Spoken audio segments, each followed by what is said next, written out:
Hi friends, welcome back. Hearty welcome to you. We are going through similar triangles and we are going through Pythagoras theorem.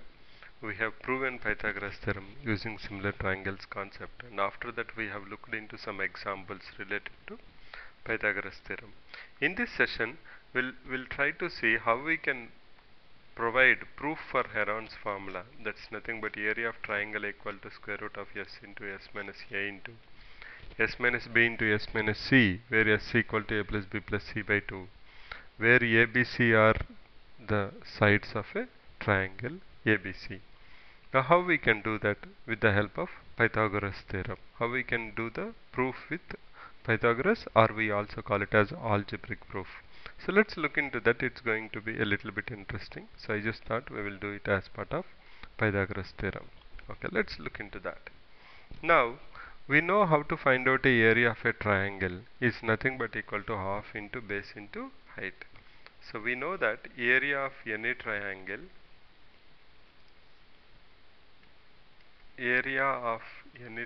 is nothing but equal to half into base into height. You can take any side as base, but you have to find out the altitude corresponding to that base. If you are able to do that, you can find out the area by half into base into height. This works very much pretty much fine whenever it is isosceles triangle or equilateral triangle, or you have a right angle triangle. By some means you can find out the high altitude and it becomes very easy. But if you have a triangle which is scalene, okay, something like I have different sides ABC, it becomes a little bit difficult to find out the area by using the formula of base into height. We have to do lot of work there. So why can't we leverage Heron's formula to find out the area? That's what we do generally whenever we know the sides of the triangle ABC. But let us see how to find that out using how to find out Heron's formula using Pythagoras.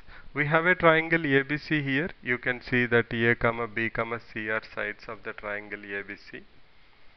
What I will do here, since we are talking about Pythagoras, let me try to create right angle triangles here. So I will drop it.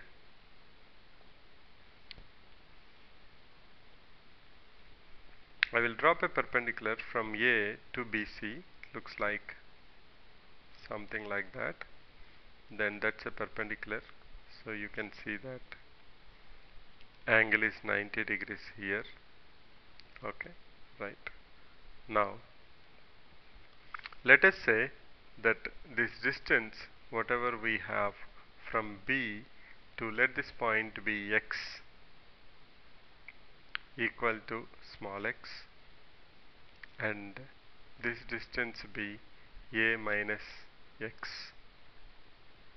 Or let me take another point there so that it's easy for calculation. Let me say some other point. Let us say it's equal to P. Okay. Okay, there is a point P. So what we have done is very simple. We have taken the triangle, we have dropped perpendiculars. Okay, right. And let us say that this height whatever you got is nothing but equal to h. Okay.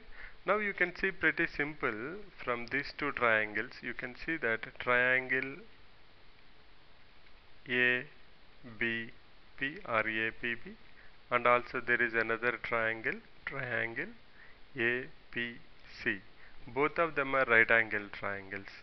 So you can see that from triangle APB, h square is nothing but equal to c square minus x square. Now how we want to proceed with this proof? We want the formula to be in terms of ABC only. We have two variables here, one is h and one is x. So we try to leverage equating those variables and try to find out the value of h. Once I find out the value of h, I will go ahead with the formula of base into height. In this case it is nothing but half a into h. So we'll find of into a into, we need to find out the h in terms of ABC. So for that there are two variables now. One is when you are dropping the perpendicular, it has been BC is divided into two parts. One is having x and another is having a minus x. And another thing is the altitude of the triangle. Okay. Now one triangle, if I take ABP, I know h square is nothing but equal to c square minus x square. Similarly, let me say this is equal to equation number 1. Then if you go to triangle APC, you can see that h square is nothing but equal to b square minus of a minus x whole square. I hope you are comfortable with that. Now you can see that I can equate h square and I can find out the value of x. Once I find out the value of x, I can take it and substitute in one of these 1 or 2 and I can find out the value of h. That is the strategy what we want to follow. So let's go ahead now. What I will do, I will say equating 1 and 2.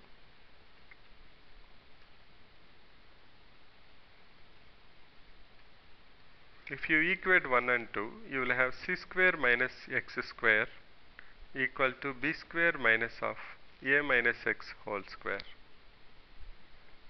If I simplify this a little bit, I will have c square minus x square equal to b square minus of a minus x square, that is nothing but minus a square minus x square plus 2ax. It's a just expansion. A minus x whole square is a square plus x square minus 2ax. Since I am multiplying with negative, the sign flips, so it will become right. Now you can see that I can cancel out negative x square and I can find out the value of x. So can I say 2ax equal to, I can say that 2ax equal to a square minus b square plus c square, or you can say that x equal to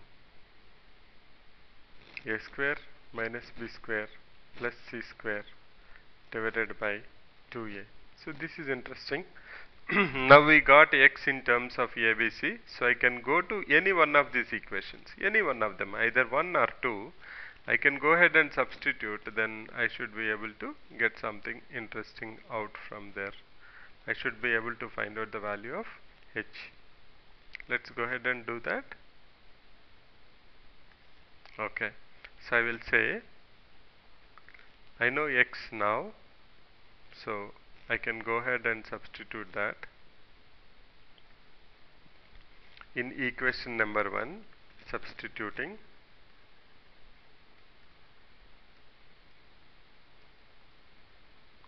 x value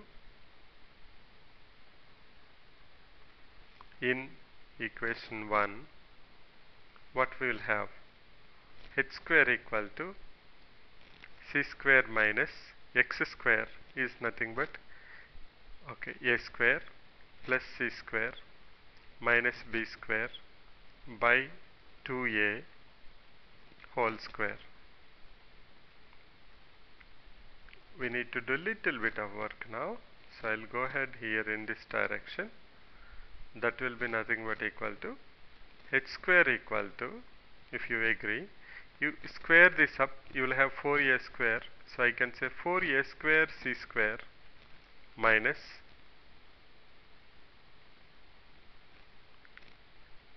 c square plus a square minus b square whole square divided by 4a square.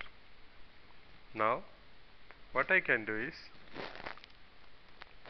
let me come down. What I can do there is, remember that 4a square c square, if you can take this 4a square c square, I can write it as 2ac whole square, right? If I write this as 2ac whole square, then you are in the form of a square minus b square. So let me write it down in the next one. So I will say h square is nothing but equal to 2ac whole square minus of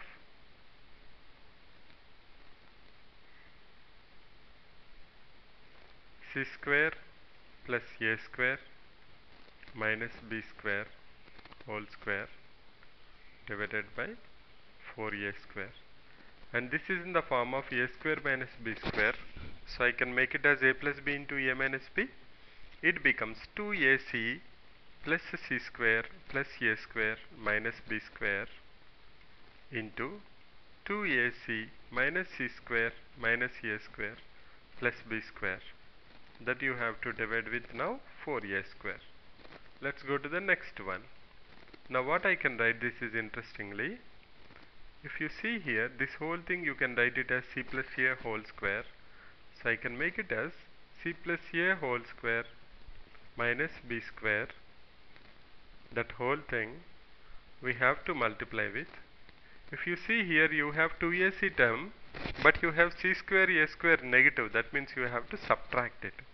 So it will become b square minus of, if I take negative out, I will have c square plus a square minus 2ac. That is nothing but c minus a whole square. I hope you are comfortable with that step.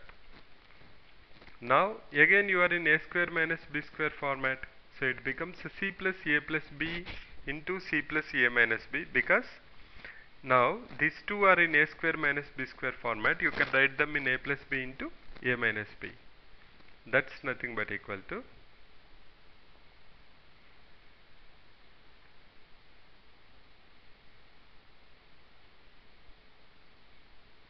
I can write it as h square equal to c plus a plus b, if you remember, into c plus a minus b. That way I can say it is nothing but c plus a whole square minus b square. And what is the other one I have? C b square minus of c minus a whole square. So I will have b minus c plus a, and I will have b square. Let me just go there. I will have b plus c minus a, and also I will have b minus c plus a.